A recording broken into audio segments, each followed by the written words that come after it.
여기 이만큼 비니까 제가 마음이 힘 떨려가지고 그렇습니다. 혹시 제가 설교하다가 머뭇거리거든, 이 목사님 약간 충격이 크구나, 이렇게 여기시면 될 겁니다.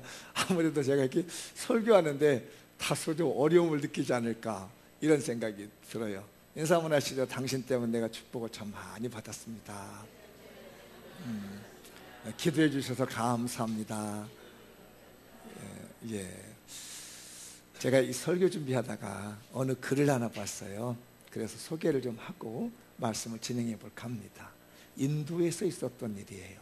인도의 한 선교사님이 선교를 해서 이제 예배를 드리는데 어느 그 여자분 하나가 항상 지저분한 옷을 입고 오는 거예요. 그것도 똑같은 옷, 한 번도 바꿔보지 않고 똑같은 옷을 매주마다 예배 드릴 때만 입고 온 겁니다. 그래서 이 선교사님이 한번 물어봤습니다. 안 돼서 왜 이렇게 똑같은 옷을 입고 오냐고, 옷이 없으시냐고. 왜냐하면 이제 만약 옷이 없다 하면 이 선교사님이 옷 한 벌 사주고 싶은 마음을 물어봤어요. 그랬더니 옷이 없다는 거예요. 그래서 마음에 이제 이분에게 옷을 하나 선물해야 되겠다는데 왜 옷이 없네, 가난하시나요? 그랬대요. 아니라고. 나는 원래 부자라고. 원래 부자였었다. 깜짝 놀란 겁니다. 부자인데 옷이 너무너무 너저분하고 다른 사람에게 피해를 주는 옷을 입고 오니까. 그러면서 그 자기 얘기를 이제 이어가기 시작합니다. 원래는 자기가 큰 부자였답니다. 그런데 지금 가난하게 산다는 거예요. 그 이유가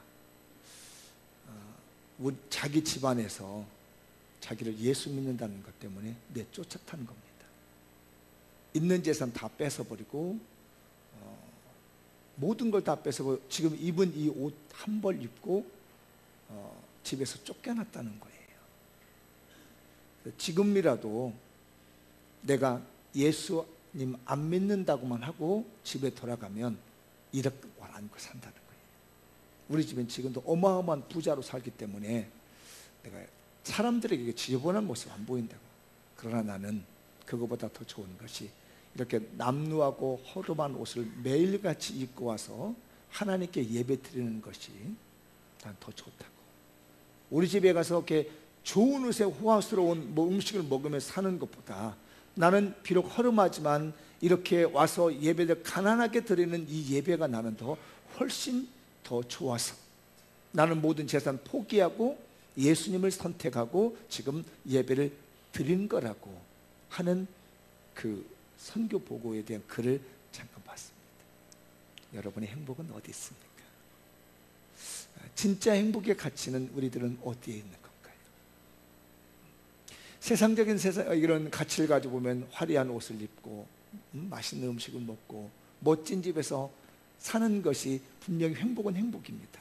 그런데 중요한 건 거기에 예수님이 빠져버린 곳이라면 행복은 아닐 거라고 봅니다. 오늘 추석 명절 여러분의 가정과 삶에 예수님이 중심이 계시기를 바랍니다. 우리 가정 속에, 우리의 삶 속에, 우리의 마음 속에 예수님이 중심이 빠져 있다면 그 어떤 것이 나에게 있다 할지라도 우리는 허무할 뿐이라고 합니다. 이 말씀을 마음에 두고 이제 제가 느헤미야를 마무리를 한번 지어보겠습니다. 느헤미야서가 1장부터 13장까지 있어요. 그래서 그 말씀을 보면서 우리의 신앙이 한번 다시 개혁되어지고 다시 회복되어졌으면 좋겠다, 그런 마음을 가지면서 느헤미야를 마무리를 지어볼까 합니다. 우리는 그래서 이제 뭘 하냐면 예수님을 힘입어서 신앙의 개혁을 하는 그런 삶이 좀 되었으면 좋겠다. 내 삶이 예수님을 힘입어 가지고 우리 가정의 신앙이 개혁이 일어나고 내 마음의 신앙이 개혁이 일어나고 우리 사회에 그 신앙의 개혁이 일어날 수 있는데 앞장설 수 있는 주역, 그게 저는 우리 교회 장미연 교회가 됐으면 좋겠습니다. 사랑하는 성도들이요, 여러분 예수님 때문에 여러분의 가정이 바뀌기 바랍니다. 예수님 때문에 여러분의 직장이 바뀌었으면 좋겠습니다. 예수님 때문에 여러분의 인생이 바뀌었으면 좋겠어요. 거기에 맨 앞에 서 있는 사람이 우리 장미영 교회 성도인 줄 믿습니다. 한번 제가 준비해 놓은 문장 한번 읽어볼까요? 시작. 예수님을 심리고 그에게 주역이 됩시다. 한 번 더 시작. 더 한 번 해보시죠. 시작. 그리고 이 명절날입니다. 우리 가정이 예수님으로 신앙의 개혁이 일어났으면 좋겠어요. 여러분의 사업장도 그러고요. 지금 이제 이 느헤미야를 이제 한번 전체를 정리 한번 해볼게요. 공부인지 설교인지는 모르겠지만 지나간 거라 어떤 내용들이 지나갔는가를 간단하게 정리 좀 해봤습니다. 1장부터 7장까지 한 부분이고요. 8장부터 13장까지 한 부분도 나눠져 있어요. 느헤미야가. 그래서 그 1장부터 7장까지는 뭐를 보여주고 있냐면 그 외형적인 모습이 바뀌는 겁니다. 신앙의 개혁이 일어나게 해서 하나님을 잘 섬기기 위해서 외적인 증거가 바꿔지는 걸 봐요. 그래서 이때 1장부터 7장까지 뭘 했냐면 예루살렘 성벽을 쌓는 일을 하는 겁니다. 딱 보여야 하는 거예요. 그런 것처럼 여러분의 가정 울타리가 하나님 안에 있었으면 좋겠어요. 그러니까 느헤미야 1장부터 7장까지는 예루살렘 성을 딱 쌓음으로써 이 울타리가 하나님의 울타리인 것을 보여준 거예요. 이번 추석 명절 하나님께서 여러분의 가정의 외적인 부분에 울타리가 될 줄 믿습니다. 어제 제가 설교 중에서 그런 기대감을 가지고 설교를 했어요. 1장부터 7장까지 예루살렘 재건, 성벽을 재건함으로써 외적인 증거를 보여주는 것처럼 우리 하나님께서 오늘 정말로 우리의 마음에 추석을 통해서 외적인 보호, 아이들이 가는 인생을 하나님이 보호해주고 남편이 가는 인생을 보호해 주시고 아내가 가는 이런 인생을 보호하시고 가족이 가는 것이 하나님이 울타리가 돼서 성벽을 쌓아주셔서 보호하시는 하나님의 축복이 있었으면 좋겠다. 그게 1장부터 7장까지. 그 다음에 8장부터 13장까지 어떤 내용이 들어있냐면요, 성벽을 쌓고 났는데 그 안에 내면적인 문제들이 터진 거예요. 제사장들이 부패했다든지 재물을 안 내놓는다든지 너무 가난한 사람을 압제한다든지 이런 살아가는 데 필요한 내면적인 문제들이 많이 야기됐습니다. 그것을 바꿔가는 겁니다. 그래서 8장부터 13장에서는 내면적 회복을 가지고 있다. 외적인 하나님의 보호하심과 내면적인 회복, 이것이 느헤미야가 가지고 있는 전체적인 내용이겠어요. 그래서 느헤미야는 세 가지의 생각을 가지고 있었어요.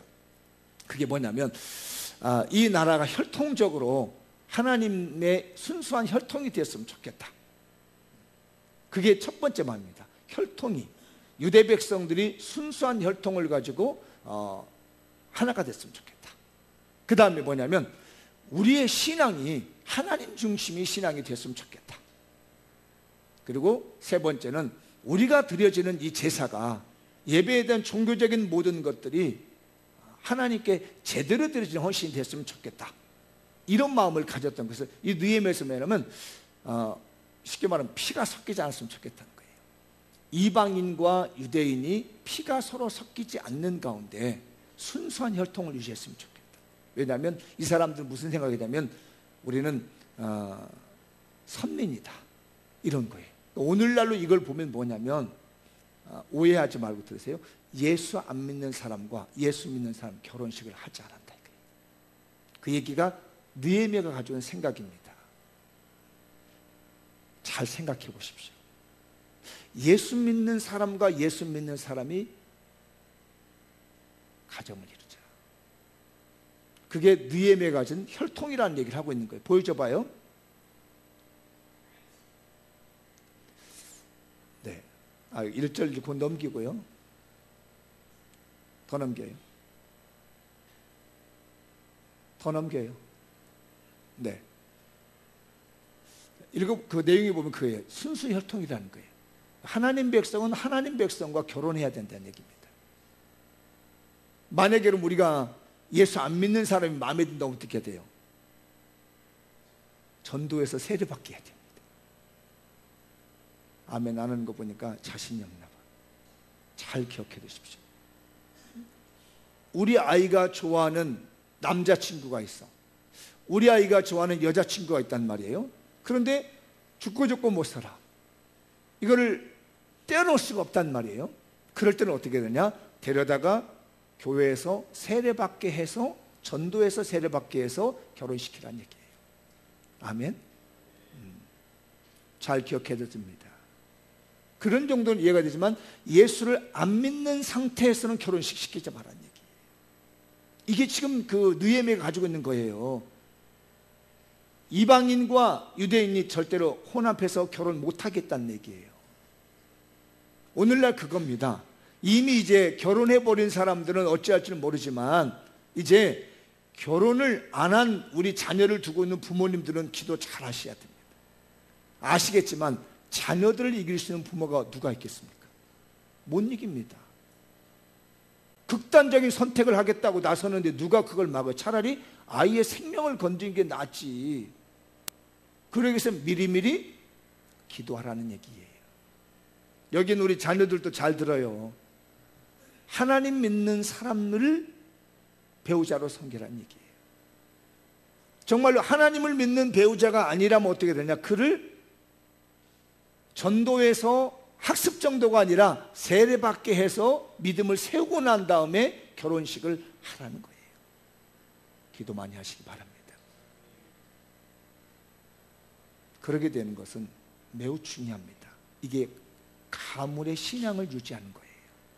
여러분도 잘 아시겠지만 결혼이라는 것이 저 집안과 이 집안이 결혼하는 거예요. 1대1의 결혼이 아니라는 거죠. 이 집안에는 모든 풍습이 따라오게 되고 저 집안에는 모든 풍습이 따라오는 거예요.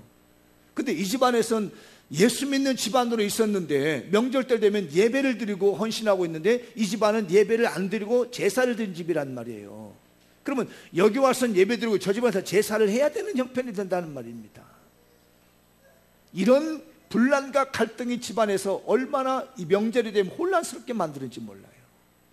그런 것들을 대비해서요, 유대인들은 이방인과는 우리 결혼하지 마라.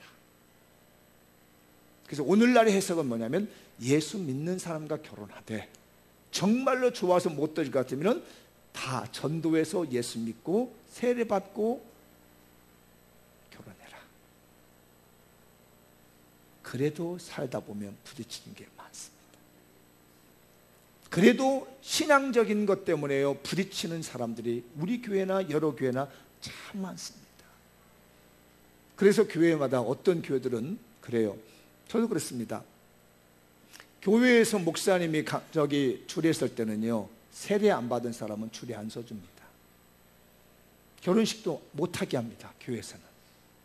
그건 그냥 예식장 가서 하는데, 어떤 더 강한 목사님은 세례 안 받은 그 사람이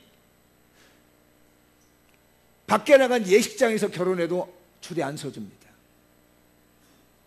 그만큼 이 부분이 중요했기 때문입니다. 여러분들, 이 명절에 여러분의 집안이 신앙의 집안 되도록 예수님 심입어서 정말로 우리의 신앙이 개혁이 되도록 기도해야 되겠습니다. 그게 느헤미야가 주고 있는 신앙의 개혁이었어요. 집안을 다 하나님 백성 만들자. 그리고 이 중심이 성전을 중심으로 해서 신앙이 회복되자. 그게 이 내용이에요. 그러니까 그 유대인들은 항상 어디 중심으로 했느냐면 성전 중심으로 보였다는 얘기입니다. 그래서 예스라에서 성전을 만들었고 그걸 보호하기 위해서 느헤미야에서는 성벽을 쌓은 겁니다. 사실은 백성들을 보호하는 것도 있지만 성전을 보호하는 개념도 있었던 거거든요. 오늘날의 성전은 예수 그리스도시요 성령이 계신 우리들입니다. 이 교회는 건물인 거예요. 건물이 예배드리는 처소로서 드려지게 되는 겁니다. 이 건물은 만약에 우리가 매매를 해서 어떤 식당에다 매매를 한다든지 만약에 어느 교육기관에 매매하면 그 다음부터는 교회가 아닌 거죠. 모임 장소가 아닌 거죠. 그냥 식당일 뿐입니다. 그러나 이 몸은 항상 성령님이 계시기 때문에 성전이에요. 우리들이 모이는 집을 또 어떤 다른 건물을 모여서 우리들이 거기에 모여서 하나님께 헌신하고 드린다면 그곳이 또 교회가 되겠죠. 그래서 우리는 어디 중심이 되냐면 예수님 중심으로 신앙이 서야 된다. 우리의 신앙이 다른 중심이 되면 안 돼요. 모든 이 추석 명절의 가정에서 중심이 될 게 뭐냐면 예수님 중심의 신앙이 돼야 되겠다. 사랑하는 우리 성도들, 여러분의 가정 중심에 예수님이 계시기 바랍니다. 그 중심을 만드는 것이 느헤미야예요. 그 다음에 뭐냐면 종교적 의미를 다하는 성결한 백성들, 예배를 잘 드리는 거룩한 백성을 만드는 겁니다. 우리 성도들은 뭐냐면 중심이 예배자의 삶이라는 거예요. 예배를 잘 드리는 사람이 사람의 본본이라는 겁니다. 아까 우리 교동문 읽었잖아요. 하늘도 누구 것이고 하나님의 것이고, 땅도 누구 것이고 하나님의 것이고. 제가 그 교동문 읽다가 그런 생각을 했습니다. 버뜩 드는 생각이, 잘 써야 되겠구나, 아껴서 써야 되겠구나, 조심해서 써야 되겠구나. 왜냐하면 여러분들은 마음이 넓어서 어떤지 모르겠지만 저는 마음이 좁아가지고 무슨 생각이 드느냐면, 누가 내 것을 함부로 쓴다면 마음은 표시는 안 하지만 속으로 왠지 모르게 좀 잘 좀 쓰지, 조심히 좀 쓰지, 이런 마음이 들 것 같아요.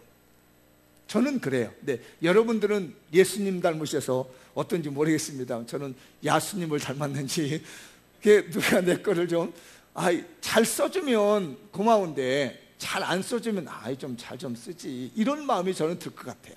그런 내 마음을 비춰보니까 하나님이 어떻게 생각이 나는 겁니다. 이 자연 온 우주 만물을 하나님이 만드셨고 하나님 거라는데 왜 아껴서 쓰고 조심히 쓰고 눈치 봐가면서 쓰고 기분 나쁘지 않게 써야 하나님이 기뻐하지 않겠는가. 그런 것 중에 하나님이 가장 좋아하는 게 뭘까 싶어지니까 예배를 잘 드리는 사람을 하나님이 기뻐할 거라 여겨져요. 그게 이 세상을 주신 하나님에 대해서 조심스럽게 사는 것, 좀 아끼면서 사는 삶의 모습이 뭐냐면 예배자의 삶이다. 우리 성도들 예배자의 삶을 사는 거예요. 아셨죠? 그러니까 신앙은 순수하게, 그러면서 성전을 중심으로 조심스럽게 예배자의 삶을 살도록 하는 것이 이 느헤미야의 노력이었습니다.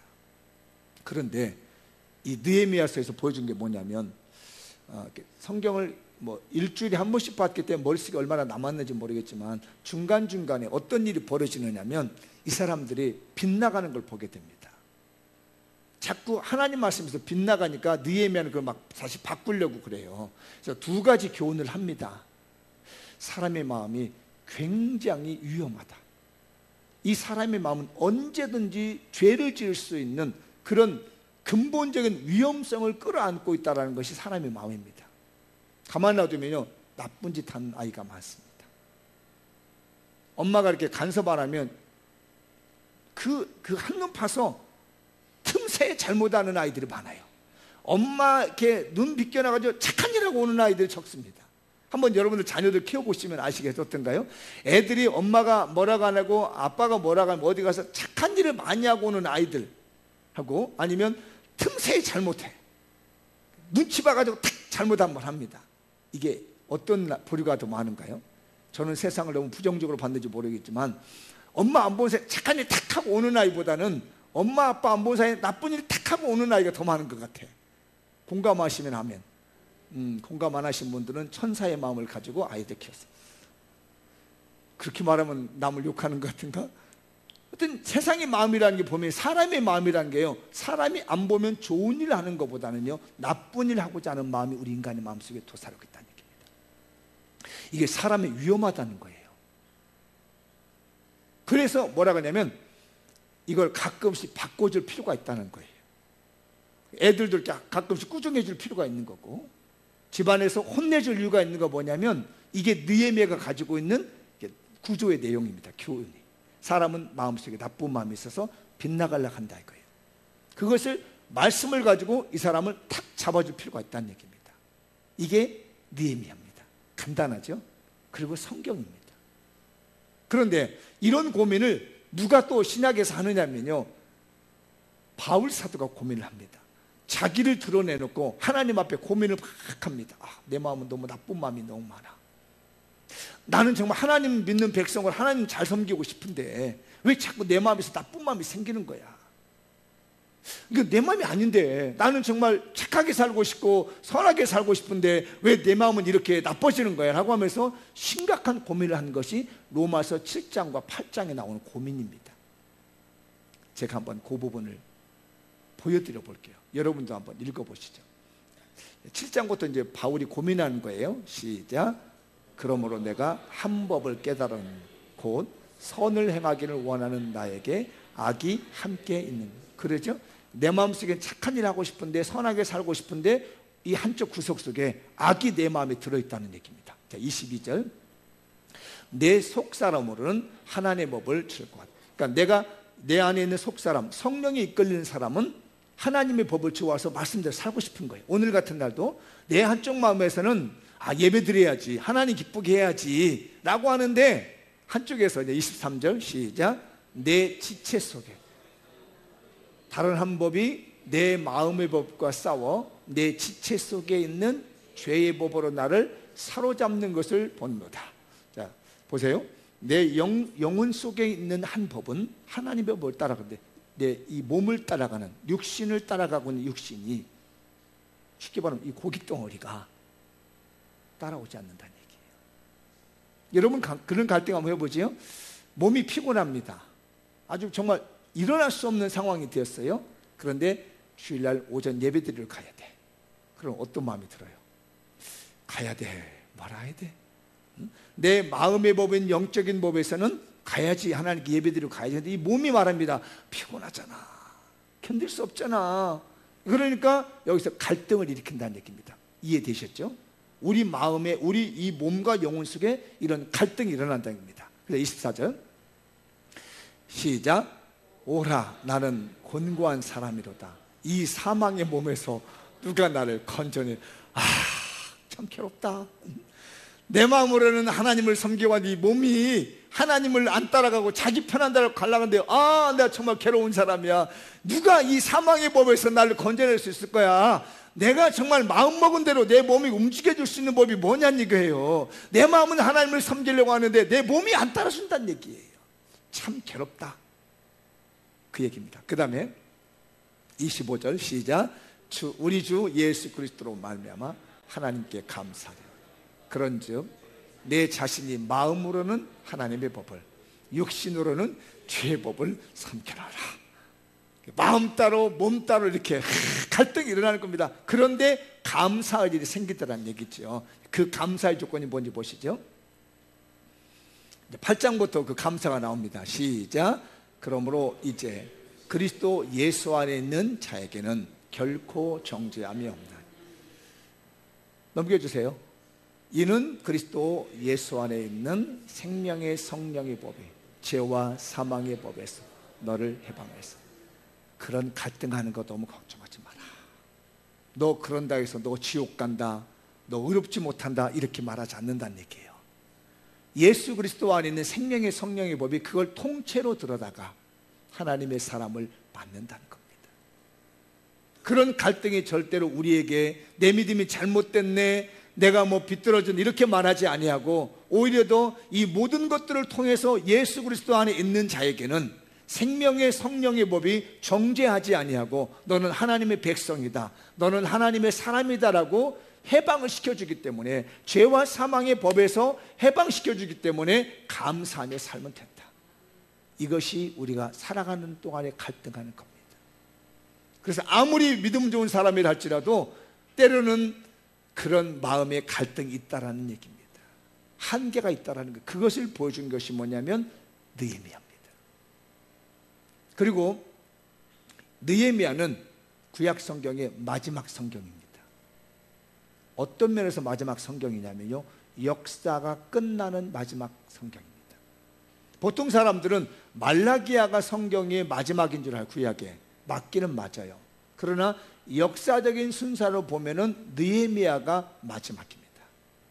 그리고 중간기가 생기는 400년 동안, 그런 다음에 예수님이 오시는 거예요. 근데 왜 제가 말라기를 마지막이라고 하지 않느냐면, 말라기는 선지자예요. 그렇기 때문에 역사적인 순서로 보면 느헤미야가 끝이고, 그 시대에 활동하던 선지자가 말라기인 거예요. 그 시대에 선포해진 내용이 말라기인 겁니다. 그래서 이게 구약의 끝인 거예요. 그런데 구약의 끝에 기가 막힌 내용이 들어있습니다. 그러니까 여러분들 이해를 잘 하셔야 돼요. 말라기로 끝을 내지 마시고 역사적인 순서를 이 느헤미야로 끝을 내고 난 다음에 말라기와 연관을 보면 기가 막힌 내용이 나와요. 거기 아까 우리 읽은 내용 중에 그 말라기와 내용이 비슷한 내용이 나옵니다. 28절, 9절, 30절, 31절 보면 레위인들이 타락했다는 얘기들이 나와요. 보셨죠? 그죠? 레위인들, 그 사건이 말라기에 보면 그대로 나옵니다. 레위인들이 타락했다는 내용이에요. 그러니까 그 시대의 사건은 레위인들이 타락한 겁니다. 그리고 이 말라기의 마지막에 이제 그 말라기야가 뭘 보여주냐면은 예비자를 보내주거든요. 세례 요한이 나와서 왕의 길을 예비하는 자가 나오는 걸 말라기를 끝나지만 이 느헤미야는 그 마지막 기도가 굉장히 중요합니다. 31절 기도가 참 중요해요. 한번 읽어볼까요? 여기 뭐 마련해놓은 문장이 있는데 느헤미야를 통해 시작. 느헤미야를 통한 축복의 기도를 배웁시다. 한 번 더 시작. 느헤미야를 통하여 축복의 기도를 배웁시다. 그 밑에 뭐라고 했어요? 내 하나님 나를 기억하사 복을 주옵소서. 내 하나님 나를 기억하사 복을 주옵소서. 이 기도로 끝이 나요. 그러죠? 성경 보면 구약 성경이 맨 마지막 끝나는 게 역사적으로 맨 마지막 끝나는 내용이 뭐냐면은 내 하나님 나를 기억하여 복을 주옵소서. 이 기도는 사실 느헤미야가 잘 드리는 기도입니다. 자기를 기억해 달라는 거. 그래서 제가 그때 말라기 3장 16절이었나요? 여호와 앞에 있는 기념책으로 기록했다는 말씀 기억나시죠? 여호와 앞에 있는 기념책에 기록했다는 이 말라기의 내용하고 지금 느헤미야가 말하고 있는 하나님 나를 기억해서 복을 주옵소서라는 말은 같은 시대에 오고 가는 내용이 기도란 말이에요. 그러니까 그 시대에는 어떠냐면은 자기들이 행한 선한 행적을 하나님이 여호와의 기념책에다 기록해 놓고 딱 기억해 달라는 얘기입니다. 그리고 때가 되면 하나님께서 복을 달라는 얘기예요. 그러니까 나를 기억해 달라는 얘기는 무슨 얘기냐면 지금까지 내가 뭔가를 해왔는데 그 해온 것을 하나님이 낱낱이 기억해 달라는 얘기입니다. 근데 이 느헤미야 기도가 한 사람의 기도가 아니라는 얘기죠. 구약을 마무리를 짓기 때문에 창세기부터 해온 유대 백성들이 해온 여러 가지 행적들이 있다는 얘기입니다. 그것을 개인이 책임을 지고 자기한테 다 끌어안는 겁니다. 나를 기억해 주십시오. 지금 우리 백성이 지금까지 해온 것을 다 기억했다가 하나님 때가 되면 복을 주십시오. 그 복이 뭔지 압니까? 드디어 때가 되니까 예수 그리스도가 오게 되는 겁니다. 그래서 유대 민족에게 예수 그리스도와는 그분이 오는 복을 받은 거예요. 기억한 거거든요. 느헤미야의 이 기도를 하나님이 기억한 겁니다. 구약 성경에 있던 많은 유대인들이 했었던 행적을 다 기억하더니 그들이 하고 있는 것에서 해법이 안 나오니까 인간의 어떤 방법은 해결이 안 되고 오직 하나님께로만 될 수 있을 것 같으니까 하나님이 400년을 딱 지켜보고 있다가 느헤미야의 기도를 들으신 것이 예수 그리스도가 유대 땅에 오신 겁니다. 사랑하는 우리 성도들이여, 여러분들도 이 기도를 배웁시다. 하나님, 내가 우리 가정에서 우리 가문에서 이런 신앙생활을 하고 있는데 풀리지 않는 문제가 있습니다. 내가 정말 열심히 살려고 합니다. 갈등도 해봤습니다. 그런데 우리 집안에 해결되지 않는 집안이 있습니다. 제발 내가 지금까지 신앙생활 한 것을 잘 지켜보시고 여호와 앞에 있는 기념책에다가 나를 기억했다가 하나님 나에게 복을 주십시오. 이 기도를 드렸더니, 느헤미야의 기도를 드렸더니 하나님이 한 400년 이후에 예수 그리스도를 보내시게 되는 것처럼 오늘 이 명절날을 맞이해서 여러분들이 이런 기도를 드린다면 여러분들 여호와 앞에 있는 기념책에다 딱 기록해 두었다가 가장 필요하고 적절할 때에 느헤미야의 기도를 들으시는 것처럼 여러분의 기도를 들으시리라 믿습니다. 이걸 기억해다. 하나님 나를 기억해 주십시오. 이런 기도를 자꾸 합니다. 5장 19절에도요 아마 제가 여기다 넣어놨을 있군요. 5장 19절에도 이런 비슷한 기도를 합니다. 읽어보죠. 시작. 내 하나님이여, 내가 이 백성을 위하여 행한 모든 일을 기억하사 내게 은혜를 베푸소서. 이게 무슨 5장은 내용은 이제 잊어버릴 것 같은데 백성들에게 과도한 세금을 받아갔었잖아요. 이스라엘 백성들이, 위에 있는 상류층들이 그걸 정리한 겁니다. 하나님 보셨죠? 내가 가난한 자와 힘없는 자를 위해 헌신한 이것을 하나님 보십시오. 그리고 나한테 기억해 두셨다가 내게 은혜를 주십시오. 내게 복을 주십시오. 여러분들이 오늘 이렇게 해피데이에서 전도를 해서 쭉 하는 것을 하나님 보고 있을 겁니다. 그리고 때가 되면 은혜를 주실 것이고 복을 주실 겁니다. 여기까지 여러분들이 믿음 지키려고 얼마나 애썼습니까? 여러분의 가정을 믿음으로 세우려고 얼마나 애썼습니까? 하나님이 여러분들이 애쓰는 그걸 보고 계십니다. 그리고 암흑의 누구누구 어쨌거나 해서 여호와 앞에 있는 기념책에다가 다 기록해 둡니다. 그걸 기억해 두셨다가 하나님이 때가 되면 은혜를 주실 자는 은혜를 주시고 복을 주실 자에게는 복을 주신 줄 믿습니다.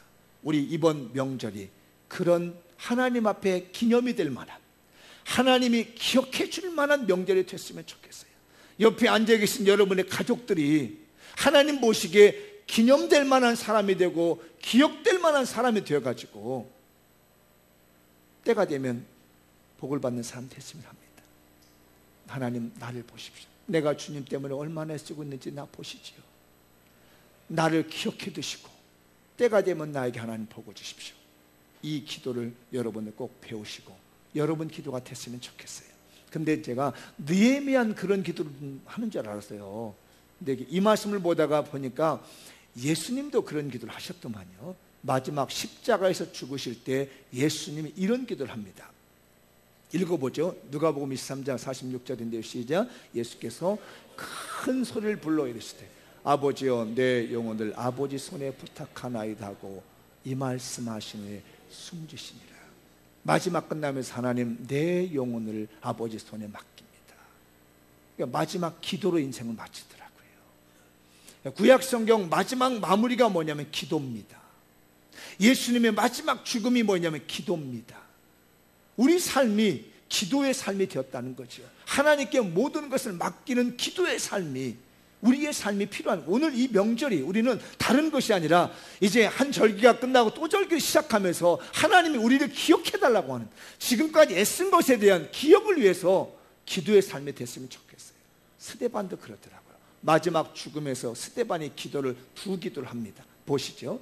사도행전 7장 59절에 시작. 그들이 돌로 스데반을 치니 스데반이 부르짖으되 주 예수여 내 영혼을 받으소서. 예수님도 영혼 문제 다루고 있잖아요. 스데반도 영혼 문제 다루고 있습니다. 하나님 내가 주님을 위해서 애쓴 이 영혼을 받으시옵소서. 내가 평생에 주님을 섬기며 하나님을 위해서 헌신했던, 내가 주님을 믿었던 내 영혼 저버리지 마시고 마지막엔 내 영혼을 기억해달라고, 내 영혼을 받아달라고 하는 이 마지막 마무리의 기도, 여러분의 가정의 모든 영혼이 주님이 받으시는 복이 있길 바랍니다. 이 명절에 여러분 한 사람 한 사람, 우리 가족 식구 한 사람 한 사람의 영혼을 하나님이 책임져 주셔가지고 기억해뒀다가, 내 열정과 내 헌신을 하나님이 기억해뒀다가 제발 이 영혼들 다 천국 가게 해달라고. 지금은 방황하고 지금은 믿음 없고 헤매고 다니고 있을지 모르지만 이 영혼들 한 사람 한 사람을 하나님이 기억해 주셔서 하나님 이 영혼을 좀 받아주십시오라고 하는 이런 기도가 있으면 좋겠어요. 그 다음에 마지막 20절에 기도를 합니다. 시작. 무릎을 꿇고 크게 불러 이르되 주여 이 죄를 그들에게 돌리지 마옵소서 하고 이 말을 하고 자니라. 스데반의 마지막 기도입니다. 자기를 죽이는 사람의 죄를 돌리지 말라는 얘기입니다. 우리 명절에 털어버립시다. 그동안 나를 속상해 했던 사람 내려버리고, 내 마음을 아프게 했던 사람들 다 묻어버리고 기도하는 우리가 됐으면 좋겠어요. 하나님 내가 용서합니다. 내려놓습니다. 나를 기억해 주시고 복을 주옵소서. 내 행적을 지금까지 다 보시지 않았습니까? 나를 기억해 주시고 하나님 이 명절에 나에게 복을 주옵소서. 우리가 해피데이 전도를 위해서 지금까지 애쓰고 수고한 걸 하나님 다 보시지 않았습니까? 여호와 앞에 기념책에다 기록해 두시고 때가 되면 하나님 나에게 복을 주옵소서. 느헤미야의 기도가 여러분의 기도가 되시기 바랍니다. 이번 명절에는 우리가 온 가족이 예수님을 힘입어서 가정이 개혁되는, 신앙의 가정으로 개혁되어져가는 그런 명절이 되시면 좋겠고, 온 가족이 드리는 기도가 하나님의 전에 상달되어 여호와 앞에 있는 기념책에 기록되어 가지고 기억돼서 때가 되면, 시점이 되면, 어느 때가 되면 하나님의 이름으로 축복으로 오며 하나님의 이름으로 은혜가 주어지는 그런 복이 있으면 좋겠습니다. 느헤미야는 그래서 마지막에 뭘 소망하냐면 메시아인 예수님을 소망합니다. 그래서 신약을 기다리고 있는 겁니다. 여러분들도 재림하시는 예수님, 나에게 은혜 주시고 내 문제 해결해 주신 예수님을 사모하시는 복된 명절 되시기 바랍니다. 기도하겠습니다.